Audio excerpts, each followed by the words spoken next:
कङ्काली मन्दिर कस्तो लागिरहेछ सनिस? राम्रो लागिरहेको धेरै राम्रो छ, परिवर्तन भएछ पहिलाभन्दा अहिले है। धेरै राम्रो छ भाइ। पहिला गोरेटो बाटो हिँड्नु पर्थ्यो, हजुर अहिले चाहिँ बाइकै माथि आउँदै चाहिँ कङ्काली मन्दिरको परिसर यस्तो छ, मोटरसाइकल ल्याउन मिल्छ यहाँ होइन।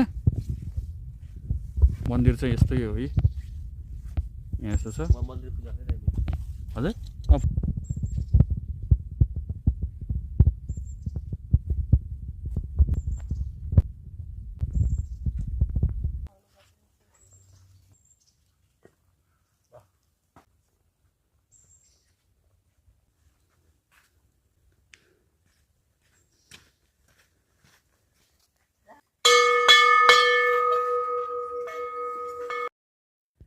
ल हाम्रो बजरङ बली श्री गणेश भगवान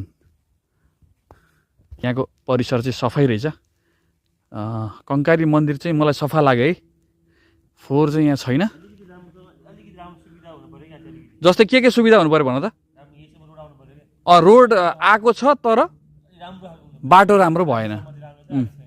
यस्तो अब भनौँ न फेमस धर्मस्थल हो नि त होइन, तैपनि रोडहरू चाहिँ बिच बाटो अलिकति खराब जस्तो देखियो। एक्सिडेन्ट हुन सक्ने डर पनि छ त्यहाँ होइन। अब रोड घुमाउरो छ, त्यसले गर्दाखेरि चाहिँ रोड राम्रो। रोडमा चाहिँ बाइक चाहिँ आउन मिल्यो, मान्छे हिँड्नको लागि चाहिँ सिडी बनाइदिनु पर्यो। तिम्रो विचारमा रोड चाहिँ अलिकति गतिलो हुनु पर्यो अलिकति होइन, ताकि जस्तो व्यक्तिले पनि इजिली मोटरसाइकल ड्राइभ गरेर आओस् होइन, हिँड्दाखेरि पनि सिडीहरूको व्यवस्था अलिक राम्रो होस् होइन।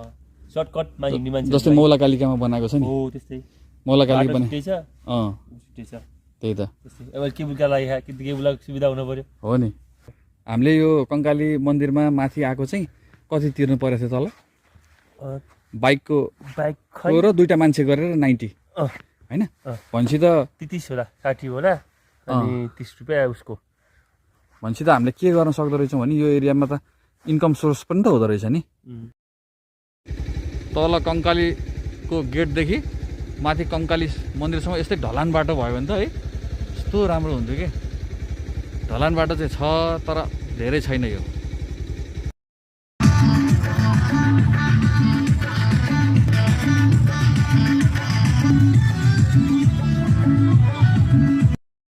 स्पटमा यसरी नाचगान रमाइलो यस्तो भइरहेको बाटो चाहिँ माथि यस्तै हो। कङ्काली पिकनिक स्पटदेखि हो यो मन्दिरसम्म मात्रै बाटो ढलान गरिएको रहेछ।